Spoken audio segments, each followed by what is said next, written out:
What is up, my friends? You are very welcome along to tonight's jam-packed late night agenda. As always, I want to know your thoughts on the three major topics that I'm going to be speaking about tonight in the comment section. Please drop a like on the video, and of course, if you haven't subscribed, you know what to do. Look, there's three things I want to touch on tonight. The good, the bad, and the ugly, pretty much. And I'm not the ugly for once in this video.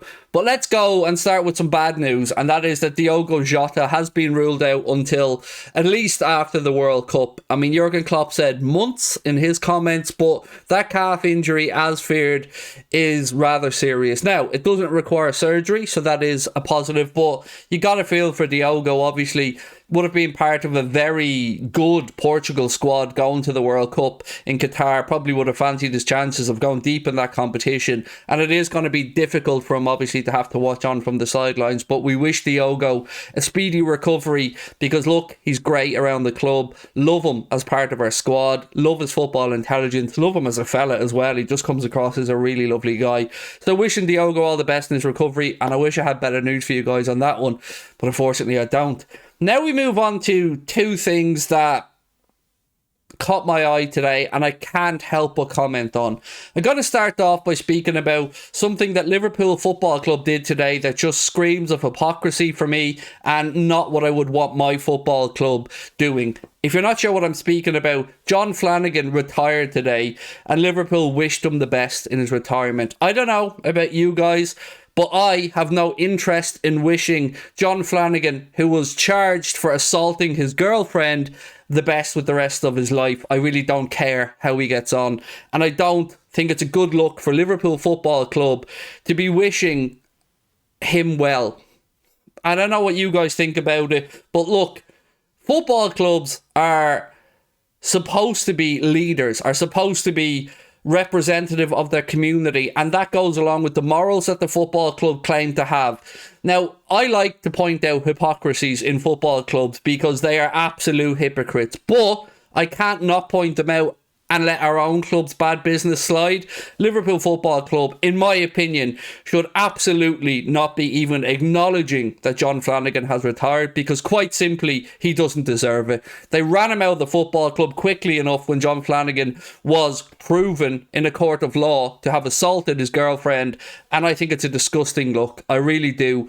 These aren't issues that I usually have to approach because Liverpool are okay usually with these type of things, but for me, absolutely not what I'd want Liverpool Football Club to be doing. And again, I'm fully expecting some kickback from this because my side of all of this will always be with the woman who was assaulted. That's where my thoughts will always go, and I don't want John Flanagan being attached to our football club in any way, shape or form after what he did. But then that's just my opinion. It is out there. Let me know what you think. And finally tonight, folks, we move on to the big subject of the day. Jurgen Klopp has received I don't want to say ban because we don't know quite yet, but he has been charged by the FA for his actions in the game against Manchester City, particularly the incident, or especially the incident with the linesman after Mohamed Salah was fouled by Bernardo Silva and it wasn't awarded. Now look, I will defend our manager forever.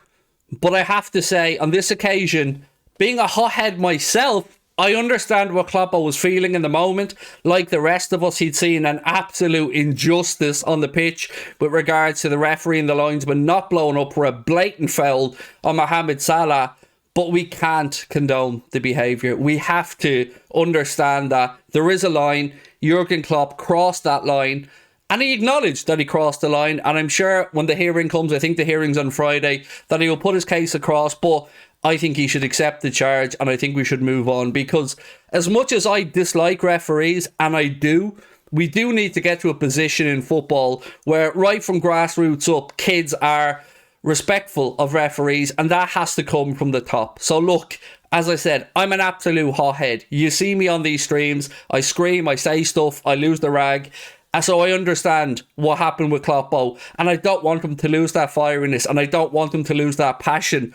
But we can't condone that type of behaviour on the line. He himself wouldn't want to condone that type of behaviour on the line. So for me, I think this is a charge that Jurgen Klopp should accept. And I think as Liverpool fans, we should again acknowledge that this is something that crossed the line. Because we can't be hypocrites and say that we want respect for referees and officials and fans and players and all this stuff, and then applaud our manager for doing that. It's great that he's so passionate. I don't want him to lose that.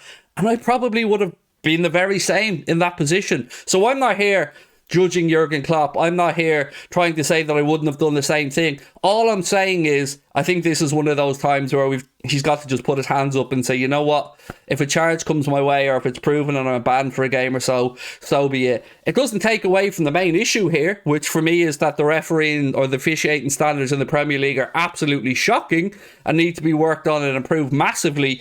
But again, it's how you react in these situations. And Jurgen Klopp and Pep Guardiola and any other manager in the Premier League, they are role models. They are being looked at under a microscope, obviously, for everything. And it is a tough balancing act to get your passion and your emotion across and to maybe not let it spill over like it did there for Jurgen Klopp. So look, that's my take on that incident. I think Klopp will probably accept the charge. It does mean that he wasn't right, as I said, in critiquing the decision, because it was a shocking decision in a weekend again where we've seen multiple shocking decisions by referees. But you do have to draw the line and say he overstepped the mark. And I'd call out other managers for it.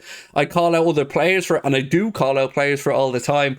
I did get a little laugh though when I'd seen a quote from Erik ten Hag that Manchester United players apparently respect the referees at all times.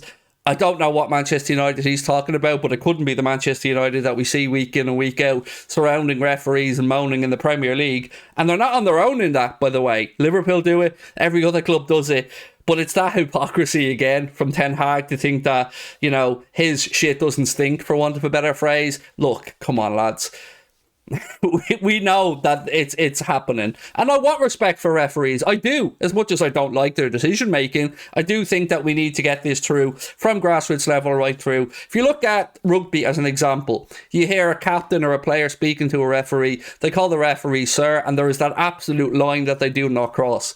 I like that, and I'd like to see that put through right from grassroots level from when you're a kid all the way right up to professional level. So if we want that, and we do want that in a better society and a better sport, yes, you can't take the emotion and the passion away from managers, but you just can't allow or accept or condone behaviour like that from Kloppo. So he's going to have to take his ban, I would imagine. Look, that's pretty much it. 3 major topics that I spoke about tonight. I'm disgusted by the club wishing John Flanagan well. I think it's a really bad look, and there's other people as well, multiple Twitter accounts and some journalists that have jumped on board the patting on the back. As I said, my sympathy will be for the person who he assaulted, the woman who he assaulted and was proven in a court of law to have done.